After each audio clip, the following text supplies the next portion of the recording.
Welcome friends, welcome to India சமையல். இன்றைக்கி வீடியோவில் ஒரு கப் ரவை பால் இருந்தால் போதும், டிஃப்ரெண்ட்டான முறையில் உங்களுக்கு ஸ்நாக்ஸ் ரெசிபி ஈஸியாக பண்ணிடலாம்.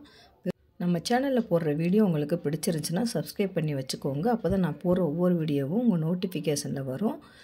பக்கத்துலேயே ஒரு லைக் பண்ணிடுங்க ஃப்ரெண்ட்ஸ். இப்போ ஒரு மிக்சிங் பவுல் எடுத்துக்கோங்க. அதில் 3/4 கப் அளவுக்கு நல்லா சூடான பாலாக சேர்த்துக்கோங்க. சுகர் அரை கப்புக்கு கொஞ்சம் அதிகமாக சேர்த்துக்கோங்க.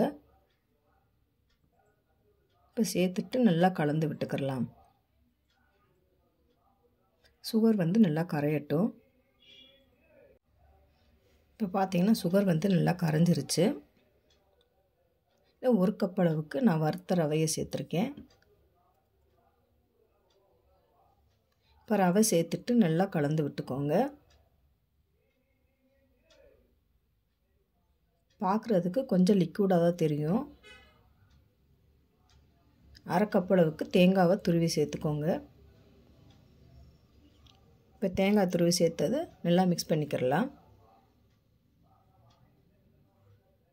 இப்போ நல்லா கலந்து விட்டுக்கோங்க. கோதுமை மாவு 3 டீஸ்பூன் அளவுக்கு சேர்த்துக்கிறலாம். கொஞ்சம் உங்களுக்கு லிக்விடாக தெரிஞ்சுன்னா 1 டீஸ்பூன் அளவு எக்ஸ்ட்ரா கூட சேர்த்துக்கோங்க. இப்போ சேர்த்துட்டு நல்லா கலந்து விட்டுக்கிறலாம். இப்போ இந்த அளவுக்கு நல்லா கலந்து விட்டுக்கோங்க.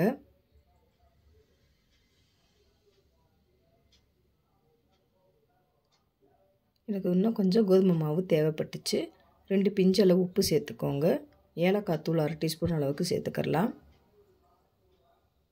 இப்போ சேர்த்துட்டு நல்லா கலந்து விட்டுக்கோங்க.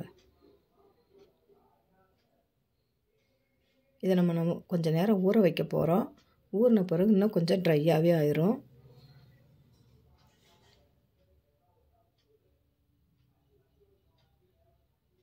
ஒரு 20 நிமிஷம் நல்லா ஊறட்டும். இப்போ பார்த்தீங்கன்னா நல்லா ஊறி இருக்கு. 1 டீஸ்பூன் அளவுக்கு நெய் சேர்த்துக்கோங்க. இப்போ நெய் சேர்த்துட்டு நல்லா கலந்து விட்டுக்கோங்க. இப்போ பார்த்தா அப்படியே தெரியும். நம்ம சப்பாத்தி மாவுக்கு கொஞ்சம் இலகலாப்பையும் நம்ம பிணைஞ்சிக்கிறலாம். கொஞ்சமாக கையில் நெய் தடவிட்டு சிலிண்டர் சேஃபுக்கு இந்த மாதிரி செஞ்சு எடுத்து வச்சுக்கிறலாம். கொஞ்சம் இலக்கமாக தான் இருக்கும், ரொம்ப இலக்கமாக இருக்கக்கூடாது. இப்போ இந்த அளவுக்கு எல்லாமே செஞ்சு வச்சாச்சு. எண்ணெய் நல்லா சூடாக இருக்குது. மீடியம் ஃப்ளேம்லேயே போட்டு நம்ம பொரிச்சு எடுத்துடலாம். ஃபஸ்ட்டு லோ ஃப்ளேமில் வச்சுக்கோங்க. கொஞ்சம் நேரம் வெந்த பிறகு மீடியம் ஃப்ளேமில் வச்சு வேக வச்சுக்கிடலாம்.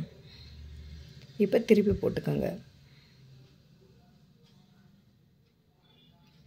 உள்ளே நல்லா வெந்து வரணும். இப்போ 2 பக்கமும் நல்லா வெந்து வந்துருச்சு.